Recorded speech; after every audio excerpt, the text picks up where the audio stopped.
Depresiones económicas, su causa y cura por Murray N. Roseberg. Vivimos en un mundo de eufemismos. Los enterradores se han convertido en funerarios, los agentes de prensa lo son ahora, los consejeros de relaciones públicas y los conserjes se han transformado en superintendentes en todos los ámbitos de la vida, las grasas simples se han envuelto en un camuflaje turbio. Esto no ha sido menos cierto en el caso de la economía. En los viejos tiempos, solíamos sufrir crisis económicas casi periódicas, cuyo inicio repentino se llamaba pánico, y el periodo de depresión persistente después del pánico se llamaba depresión. La depresión más famosa de los tiempos modernos, por supuesto, fue la que comenzó en un típico pánico financiero en 1929 y duró hasta el advenimiento de la Segunda Guerra Mundial. Después del desastre de 1929, los economistas y los políticos resolvieron que esto nunca debería volver a suceder. La forma más fácil de tener éxito en esta resolución fue simplemente definir depresiones fuera de existencia. A partir de ese momento, Estados Unidos no sufriría más depresiones, ya que cuando llegó la siguiente depresión aguda en 1937 a 38, los economistas simplemente se negaron a usar el nombre de temor y se les ocurrió una nueva palabra que sonaba mucho más suave: recesión. A partir de ese momento, hemos pasado por bastantes recesiones, pero ni una sola depresión. Pero muy pronto, la palabra recesión también se volvió demasiado dura para las delicadas sensibilidades del público estadounidense. Ahora parece que tuvimos nuestra última recesión en 1957 a 58, ya que desde entonces solo hemos tenido recesiones, o mejor aún, desaceleraciones o movimientos laterales. Así que anímate de ahora en adelante. Las depresiones e incluso las recesiones han sido prohibidas por el mandato semántico de los economistas. A partir de ahora, lo peor que nos puede pasar son las ralentizaciones. Tales son las maravillas de la nueva economía.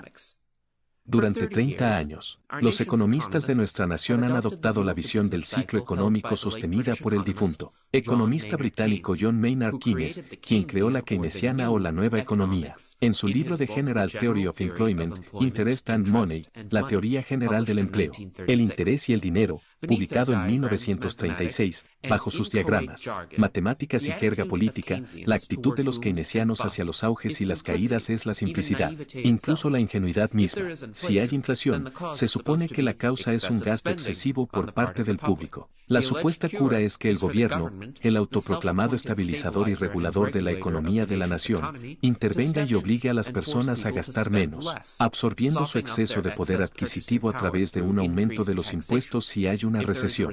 Por otro lado, esto ha sido causado por un gasto privado insuficiente y la cura ahora es que el gobierno aumente su propio gasto, preferiblemente a través de déficits, lo que se suma al flujo de gasto agregado de la nación. La idea de que el aumento del gasto público, o el dinero fácil, es bueno para los negocios y que los recortes presupuestarios o el dinero más difícil son malos, impregna incluso los periódicos y revistas más conservadores.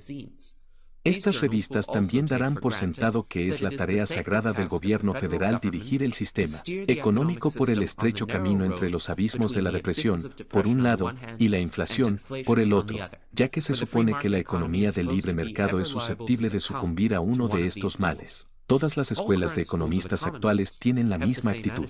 Nótese, por ejemplo, el punto de vista del día, Paul W. McCracken, el presidente entrante del Consejo de Asesores Económicos del presidente Nixon. En una entrevista con The New York Times poco después de asumir el cargo, enero de 2419, 69, el Dr. McCracken afirmó que uno de los principales problemas económicos que enfrenta la nueva administración es cómo se enfría esta economía inflacionaria sin que al mismo tiempo se disparen niveles inaceptablemente altos de desempleo. En otras palabras, si lo único que queremos hacer es enfriar la inflación, se podría hacer.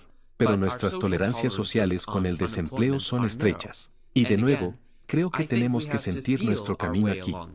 Realmente no tenemos mucha experiencia en tratar de enfriar una economía de manera ordenada. Pisamos el freno en 1957, pero, por supuesto, tuvimos una holgura sustancial en la economía. Nótese la actitud fundamental del Dr. McCracken hacia la economía, notable solo en el sentido de que es compartida por casi todos los economistas de la actualidad.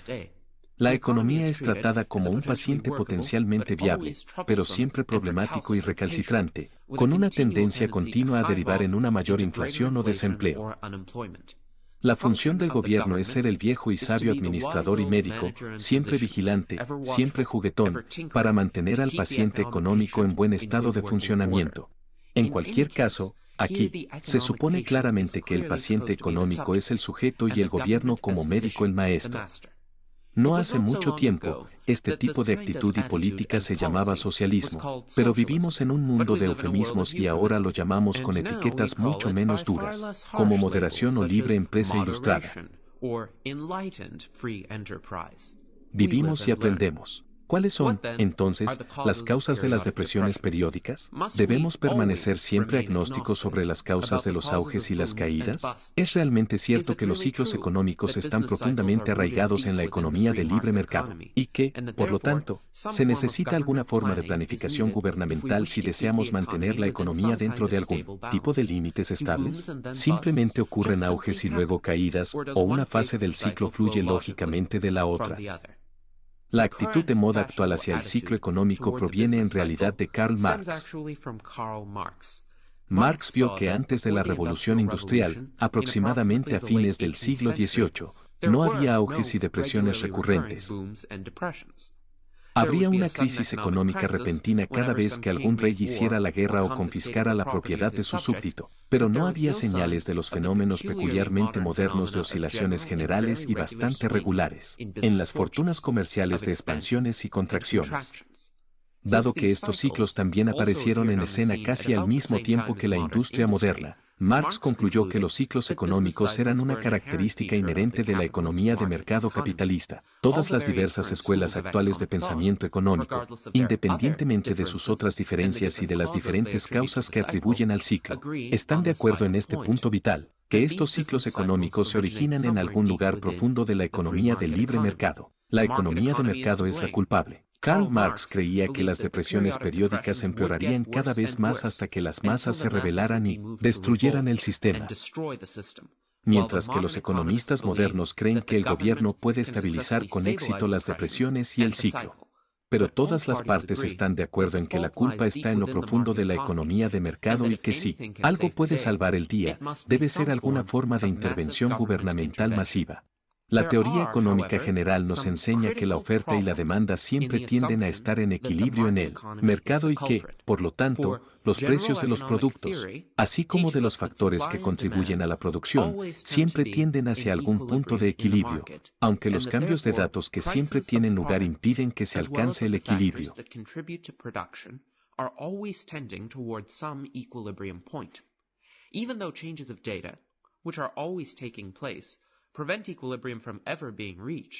No hay nada en la teoría general del sistema de mercado que explique las fases de auge y caída regulares y recurrentes del ciclo económico. Los economistas modernos resuelven este problema simplemente manteniendo su teoría general de precios y mercados y su teoría del ciclo económico en compartimentos separados y herméticamente cerrados, sin que los dos se reúnan y mucho menos integrados entre sí. Los economistas, desafortunadamente, han olvidado que solo hay una economía y, por lo tanto, solo una teoría económica integrada. Ni la vida económica ni la estructura de la teoría pueden o deben estar en compartimentos estancos. Nuestro conocimiento de la economía es un todo integrado o no es nada. Sin embargo, la mayoría de los economistas se contentan con aplicar teorías totalmente separadas y, de hecho, mutuamente excluyentes para el análisis general de precios y para los ciclos económicos. No pueden ser verdaderos científicos económicos mientras se contenten con seguir operando de esta manera primitiva. Pero todavía hay problemas más graves con el enfoque actualmente de moda. Los economistas tampoco ven un problema particularmente crítico porque no se molestan en cuadrar sus teorías sobre el ciclo económico y los precios generales. La peculiar ruptura de la función emprendedora en tiempos de crisis económica y depresión. En la economía de mercado, una de las funciones más vitales del empresario es ser emprendedor. Un hombre que invierte en métodos productivos, que compra equipo y contrata mano de obra para producir algo de lo que no está seguro de que obtendrá ningún rendimiento. En resumen, la función emprendedora es la función de pronosticar el futuro incierto. Antes de embarcarse en cualquier inversión o línea de producción, el empresario o emprendedor debe estimar los costos presentes y futuros y los ingresos futuros y, por lo tanto, estimar si obtendrá ganancias de la inversión y cuánto.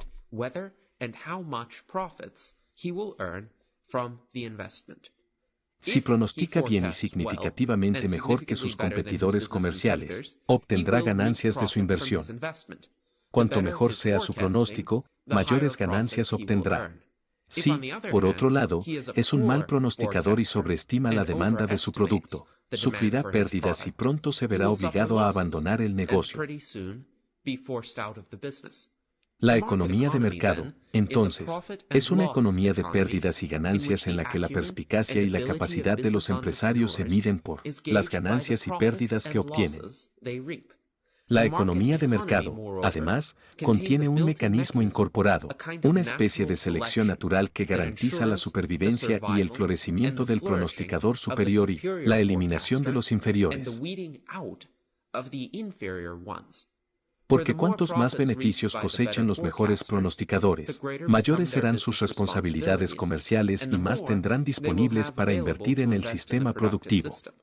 Por otro lado, unos pocos años de pérdidas expulsarán a los pronosticadores y empresarios más pobres del negocio por completo, y los empujarán a las filas de los empleados asalariados. Sí, entonces la economía de mercado tiene un mecanismo de selección natural incorporado para los buenos empresarios. Esto significa que, en general, no esperaríamos que muchas empresas comerciales tengan pérdidas. Y de hecho, si miramos la economía en un día o año promedio, encontraremos que las pérdidas no están muy extendidas. Pero en ese caso, el hecho extraño que necesita explicación es cómo es que periódicamente, en tiempos de inicio de depresiones, y especialmente en depresiones pronunciadas, el mundo de los negocios experimenta repentinamente un grupo masivo de pérdidas graves. Llega un momento en que las empresas, que antes eran empresarios muy astutos en su capacidad para obtener ganancias y evitar pérdidas, de repente y de manera desalentadora se encuentran a sí mismas, casi todas sufriendo pérdidas graves e inexplicables. ¿Cómo es? Aquí hay un hecho trascendental que cualquier teoría de las depresiones debe explicar. Una explicación como el bajo consumo, una caída en el gasto total del consumidor, no es suficiente. Por un lado, porque lo que hay que explicar es por qué los hombres de negocios, capaces de pronosticar todo tipo de cambios y desarrollos económicos anteriores, demostraron ser total y catastróficamente incapaces de pronosticar esta supuesta caída en la demanda de los consumidores. ¿Por qué esta repentina falla en la capacidad de pronóstico? Una teoría adecuada de las depresiones debe tener en cuenta la tendencia de la economía a moverse a través de sucesivos auges y caídas, sin mostrar signos de establecerse en ningún tipo de movimiento suave o aproximación progresiva silenciosa de una situación de equilibrio. En particular, una teoría de la depresión debe dar cuenta del gigantesco grupo de errores que aparecen rápida y repentinamente en un momento de crisis económica y persisten durante el periodo de depresión hasta la recuperación. Y hay un tercer hecho universal que una teoría del ciclo debe tener en cuenta invariablemente. Los auges y caídas son mucho más intensos y severos en las industrias de bienes de capital, las industrias que fabrican máquinas y equipos, las que producen materias primas industriales o construyen plantas industriales. Luego en las industrias que fabrican bienes de consumo. Aquí hay otro hecho de la vida del ciclo económico que debe explicarse y, obviamente, no puede explicarse por teorías de la depresión como la popular doctrina del subconsumo de que los consumidores no gastan lo suficiente en bienes de consumo. Porque si el culpable es un gasto insuficiente, ¿cómo es que las ventas minoristas son las últimas y las menos en caer en una depresión? Y esa depresión realmente afecta a industrias como las máquinas herramienta, el equipo de capital, la construcción y las materias primas. Por el contrario, son estas industrias las que realmente despegan en las fases de auge inflacionario del ciclo económico, y no aquellas empresas que atienden al consumidor. Una teoría adecuada del ciclo económico, entonces, también debe explicar la intensidad mucho mayor de los auges y caídas en las industrias de bienes no de consumo, o de bienes de consumo. Afortunadamente, una teoría correcta de la depresión. Y si el ciclo económico existe, a pesar de que está universalmente descuidado en la economía actual, también tiene una larga tradición en el pensamiento económico. Esta teoría comenzó con el filósofo y economista escocés del siglo XVIII David Hume, y con el eminente economista clásico inglés de principios del siglo XIX David Ricardo. Esencialmente, estos teóricos vieron que otra institución crucial se había desarrollado a mediados del siglo XVIII junto con el sistema industrial. Esta fue la institución de la banca, con su capacidad para expandir el crédito y la oferta monetaria, primero en forma de papel moneda o billetes de banco, y más tarde en forma de depósitos a la vista o cuentas corrientes que se pueden canjear instantáneamente en efectivo en los bancos. Fueron las operaciones de estos bancos comerciales las que estos economistas vieron como la clave de los misteriosos ciclos recurrentes de expansión y contracción, de auge y caída, que habían desconcertado a los observadores desde mediados del siglo XVIII. El análisis ricardiano del ciclo económico quiere algo como lo siguiente. Los dineros naturales que emergen como tales en el mercado libre mundial son productos útiles, generalmente oro y plata.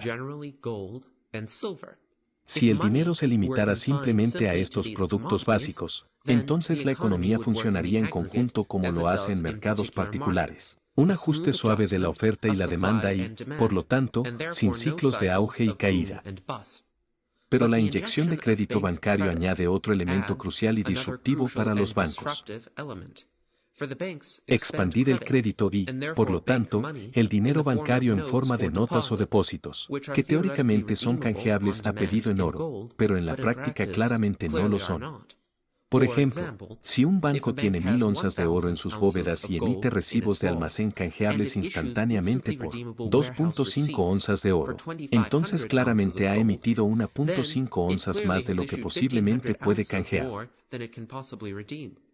Pero mientras no haya una ejecución concertada por parte del banco para cobrar estos recibos, sus recibos de almacén funcionan en el mercado como equivalentes al oro y, por lo tanto, el banco ha podido expandir la oferta monetaria del país en 1500 onzas de oro. Los bancos entonces felizmente comienzan a expandir el crédito, porque cuanto más expandan el crédito, mayores serán sus ganancias.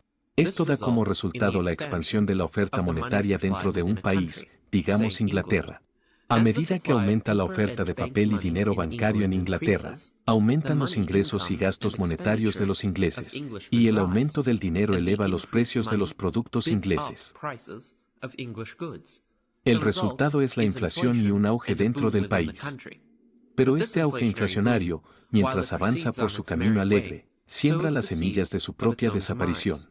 Porque a medida que aumentan la oferta monetaria y los ingresos de los ingleses proceden a comprar más bienes del extranjero. Además, a medida que suben los precios ingleses, los productos ingleses comienzan a perder su competitividad con los productos de otros países, que no se han inflado o se han inflado en menor grado. Los ingleses comienzan a comprar menos en casa y más en el extranjero, mientras que los extranjeros compran menos en Inglaterra y más en casa. El resultado es un déficit en la balanza de pagos inglesa, con exportaciones inglesas muy por detrás de las importaciones. Pero si las importaciones superan a las exportaciones, esto significa que el dinero debe fluir fuera de Inglaterra a países extranjeros. ¿Y qué dinero será? Seguramente no billetes o depósitos ingleses para franceses, alemanes o italianos que tienen poco o ningún interés en mantener sus fondos encerrados en bancos ingleses. Por lo tanto, estos extranjeros tomarán sus billetes y depósitos y los presentarán a los bancos ingleses para su canje en oro. Y el oro será el tipo de dinero que tenderá a fluir persistentemente fuera del país a medida que la inflación inglesa avanza en su camino. Pero esto significa que el dinero de crédito de los bancos ingleses se piramidará cada vez más sobre una base de oro menguante en las bóvedas de los bancos ingleses. A medida que avanza el auge, nuestro banco hipotético ampliará sus recibos de almacén emitidos de, digamos, 2.500 onzas a 4.000 onzas, mientras que su base de oro disminuye a, digamos, 800. A medida que este proceso se intensifique, los bancos eventualmente se asustarán, porque los bancos, después de todo, están obligados a redimir sus pasivos en efectivo, y su efectivo fluye rápidamente a medida que sus pasivos se acumulan. Por lo tanto, los bancos eventualmente perderán los nervios, detendrán su expansión crediticia y, para salvarse, contratarán sus préstamos bancarios pendientes. A menudo, este retroceso se precipita por las corridas en quiebra de los bancos provocadas por el público, que también se había puesto cada vez más nervioso por la condición cada vez más inestable de los bancos de la nación. La contracción bancaria invierte el panorama económico. La contracción y el busto siguen al auge. Los bancos se ponen los cuernos y las empresas sufren a medida que aumenta la presión para el pago y la contracción de la deuda.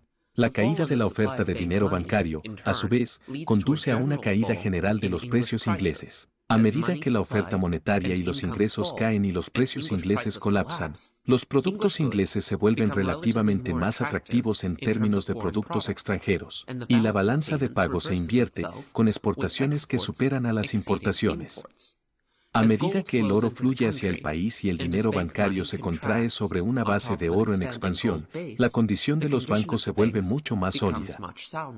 Este, entonces, es el significado de la fase de depresión del ciclo económico. Tenga en cuenta que es una fase que surge, e inevitablemente, del auge expansivo anterior. Es la inflación precedente la que hace necesaria la fase de depresión. Podemos ver, por ejemplo, que la depresión es el proceso por el cual la economía de mercado se ajusta, se deshace de los excesos y distorsiones del auge inflacionario anterior y restablece una condición económica sólida. La depresión es la reacción desagradable pero necesaria a las distorsiones y excesos del auge anterior. ¿Por qué, entonces, comienza el siguiente ciclo? ¿Por qué los ciclos económicos tienden a ser recurrentes y continuos? Porque cuando los bancos se han recuperado bastante bien y están en una condición más sólida, están en una posición segura para continuar con su camino natural de expansión del crédito bancario. Y el siguiente auge sigue su camino, sembrando las semillas para la próxima caída inevitable. Pero si la banca es la causa del ciclo económico, ¿no son los bancos también parte de la economía privada de mercado? Y, por lo tanto, no podemos decir que el libre mercado sigue siendo el culpable, aunque solo sea en el segmento bancario de ese libre mercado. La respuesta es no, porque los bancos, por un lado, nunca podrían gastar crédito en concierto si no fuera por la intervención y el estímulo del gobierno. Porque si los bancos fueran verdaderamente competitivos, cualquier expansión del crédito por parte de un banco acumularía rápidamente las deudas de ese banco en sus competidores, y sus competidores recurrirían rápidamente al banco en expansión para canjearlo en efectivo. En resumen, los rivales de un banco lo solicitarán para canjearlo en oro o efectivo de la misma manera que los extranjeros, excepto que el proceso es mucho más rápido y cortaría de raíz cualquier inflación incipiente antes de que comenzara. Los bancos solo pueden expandirse cómodamente al unísono cuando existe un banco central, esencialmente un banco gubernamental que disfruta de un monopolio de los negocios del gobierno y una posición privilegiada impuesta por el gobierno sobre todo el sistema bancario. Solo cuando se estableció la banca central, los bancos pudieron gastar durante cualquier periodo de tiempo y se puso en marcha el ciclo económico familiar. En el mundo moderno, el Banco Central adquiere su control sobre el sistema bancario mediante medidas gubernamentales tales como hacer que sus propios pasivos sean moneda de curso legal para todas las deudas y cuentas por cobrar en impuestos, otorgando al Banco Central el monopolio de la emisión de billetes de banco en contraste con los depósitos en Inglaterra. El Banco de Inglaterra, el banco central establecido por el gobierno, tenía un monopolio legal de los billetes de banco en el área de Londres, o mediante la fuerza directa de los bancos a utilizar al Banco Central como su cliente para mantener sus reservas de efectivo, como en los Estados Unidos y su sistema de reserva federal. No es que los bancos se quejen de esta intervención, ya que es el establecimiento de la banca central lo que hace posible la expansión del crédito bancario a largo plazo. Dado que la expansión de los billetes del Banco Central proporciona reservas de efectivo adicionales para todo el sistema bancario y permite que todos los bancos comerciales amplíen su crédito juntos. La banca central funciona como un acogedor cartel bancario obligatorio para expandir los pasivos del banco, y los bancos ahora pueden expandirse con una base más grande de efectivo en forma de billetes centrales y oro. Así que ahora vemos por fin que el ciclo económico no es provocado por fallas misteriosas de la economía de libre mercado, sino todo lo contrario, por la intervención sistemática del gobierno en el proceso de mercado. La intervención del gobierno provoca la expansión bancaria y la inflación, y cuando la inflación llega a su fin, entra en juego el posterior ajuste de la depresión. La teoría de Ricardium del ciclo económico captó lo esencial de una teoría de ciclo correcta: la naturaleza recurrente de las fases del ciclo. La depresión como ajuste a la intervención en el mercado en lugar de a la economía de libre mercado. Pero dos problemas aún no se habían explicado: porque el repentino cúmulo de errores comerciales, el repentino fracaso de la función empresarial, y porque las fluctuaciones mucho mayores en los bienes del productor que en las industrias de bienes del consumidor. La teoría ricardiana solo explicaba los movimientos en el nivel de precios en los negocios en general. No había ningún indicio de explicación de las reacciones muy diferentes en las industrias de capital y bienes de consumo. La teoría correcta y completamente desarrollada del ciclo económico fue finalmente descubierta y expuesta por el economista austriaco Ludwig von Mises cuando era profesor en la Universidad de Viena. Mises desarrolló indicios de su solución al problema vital del ciclo económico en su monumental Teoría del dinero y el crédito, publicado en 1912 y todavía casi 60 años después, el mejor libro sobre la teoría del dinero y la banca. Mises desarrolló su teoría del ciclo durante la década de 1920 y fue llevada al mundo de habla inglesa por el principal seguidor de Mises, Friedrich von Hayek, que vino de Viena para enseñar en la London School of Economics a principios de la década de 1930 y que publicó en alemán e inglés dos libros que aplicaron y elaboraron la teoría del ciclo de Mises, la teoría monetaria y el ciclo comercial, y los precios y la producción. Dado que Mises y Hayek eran austriacos y también porque estaban en la tradición de los grandes economistas austriacos del siglo XIX, esta teoría se ha conocido en la literatura como la austriaca o la teoría de la sobreinversión monetaria del ciclo económico.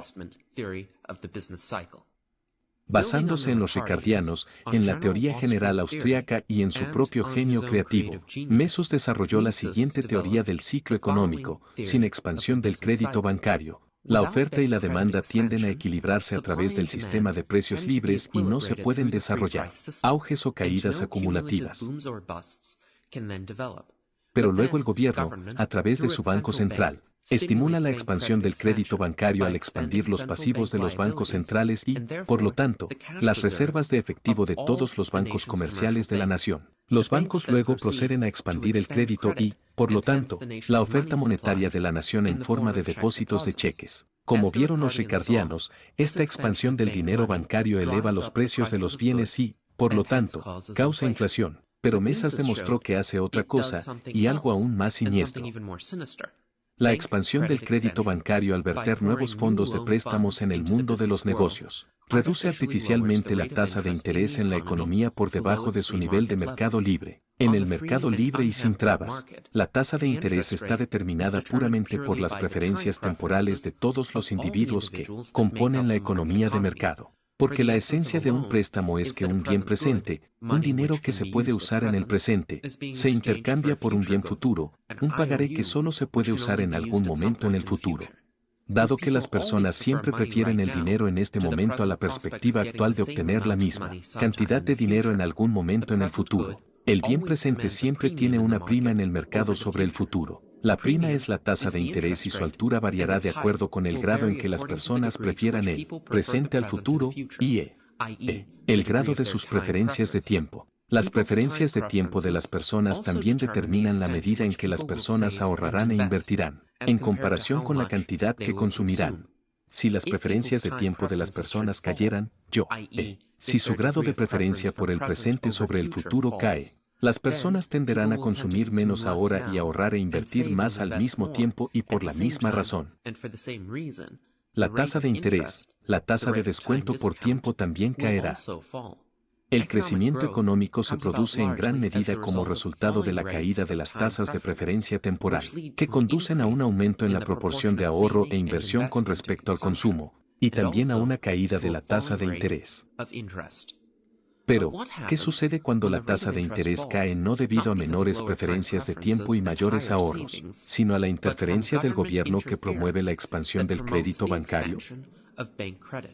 En otras palabras, si la tasa de interés cae artificialmente debido a la intervención en lugar de naturalmente como resultado de cambios en las valoraciones y preferencias del público consumidor, lo que sucede es un problema para los hombres de negocios. Al ver caer las tasas de interés, reaccione como siempre lo haría y debe hacer ante tal cambio de señales del mercado. Invierten más en capital y bienes de producción.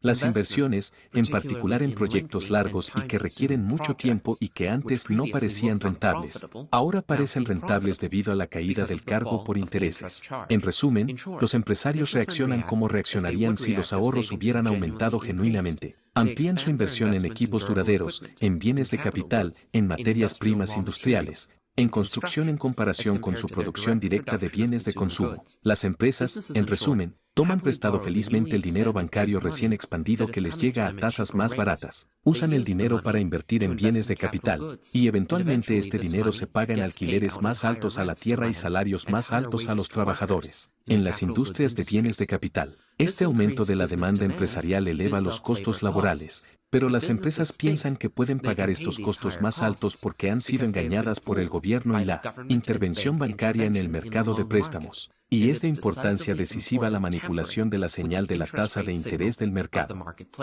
El problema surge tan pronto como los trabajadores y los propietarios, en gran parte los primeros, ya que la mayor parte de los ingresos brutos de las empresas se pagan en salarios, comienzan a gastar el nuevo dinero bancario que han recibido en forma de salarios más altos. Por el momento, las preferencias del público no han bajado realmente. El público no quiere ahorrar más de lo que tiene, por lo que los trabajadores se disponen a consumir la mayor parte de sus nuevos ingresos. En definitiva, restablecer las antiguas proporciones de ahorro de los consumidores. Esto significa que redirigen el gasto a las industrias de bienes de consumo y no ahorran ni invierten lo suficiente para comprar las máquinas recién producidas, el equipo de capital, las materias primas industriales, etc. Todo esto se revela como una depresión repentina, aguda y continua en las industrias de bienes del productor. Una vez que los consumidores restablecieron sus proporciones deseadas de inversión en consumo, se revela, por lo tanto, que las empresas habían invertido demasiado en bienes de capital y habían invertido poco en bienes de consumo. Las empresas se habían dejado seducir por la manipulación gubernamental y la reducción artificial de la tasa de interés y actuaron como si hubiera más ahorros disponibles para invertir de los que realmente había.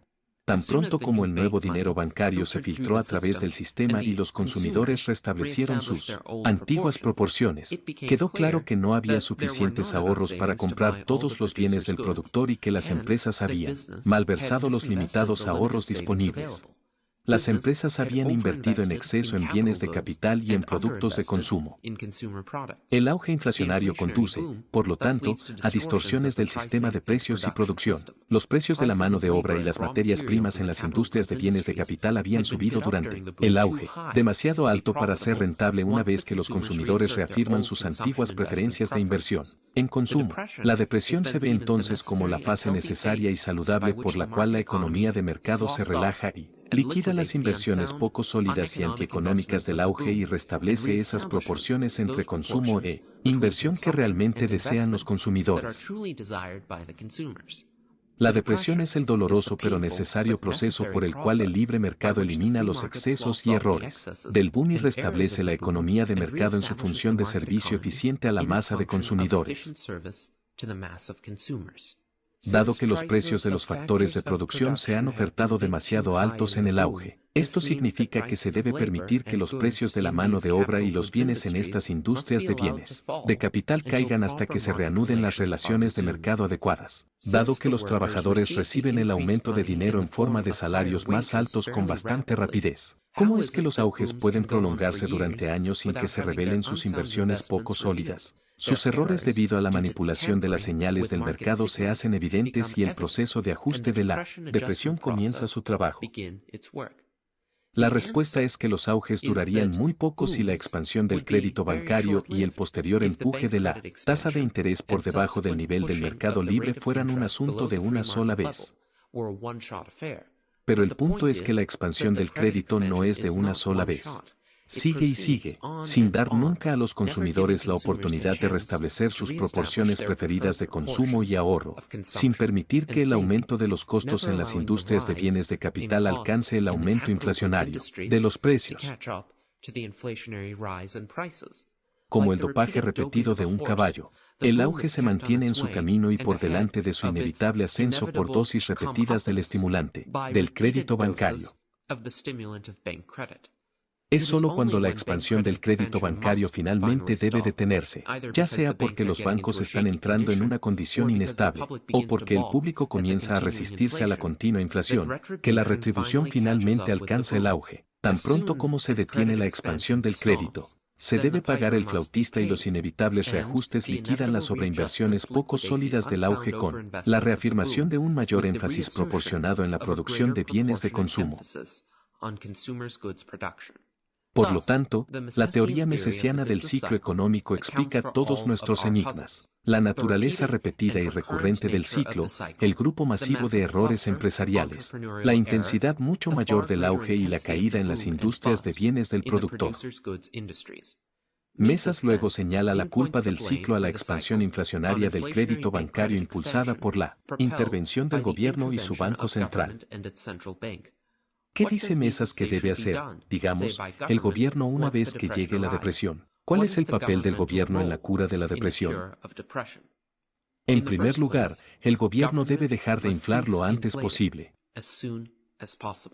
Es cierto que esto inevitablemente pondrá fin abruptamente al auge inflacionario y dará inicio a la inevitable recesión o depresión.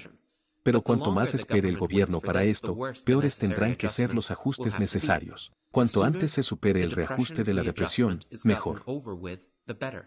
Esto significa también que el gobierno nunca debe tratar de apuntalar situaciones comerciales insostenibles. Nunca debe rescatar o prestar dinero a empresas en problemas. Hacer esto simplemente prolongará la agonía y convertirá una fase de depresión aguda y rápida en una enfermedad persistente y crónica. El gobierno nunca debe tratar de apuntalar los salarios o los precios de los bienes de los productores. Si lo hace, prolongará y retrasará indefinidamente la finalización del proceso de ajuste de depresión.